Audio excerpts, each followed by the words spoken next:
Nakakasa ngayong araw ang kilos protesta sa iba't ibang bahagi ng Metro Manila at bansa para sa itinatawag na Black Friday protest. Ang ilang scholar ng bayan sa University of the Philippines nakatakdang lumahok sa protesta at magsagawa ng simbolikong walkout kontra katiwalian. Suportado yan mismo ng UP Diliman Chancellor Edgardo Vistal.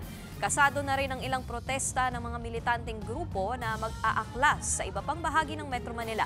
Una nang sinabi ng National Capital Region Police Office na magpapakalat sila ng higit 2,000 pulis sa rehiyon para sa inaasahang mga protesta ngayong Biyernes. Magpapatupad din daw sila ng maximum tolerance sa mga ito. Na po na mas marami tayong nakaredy kesa po kukulangin tayo.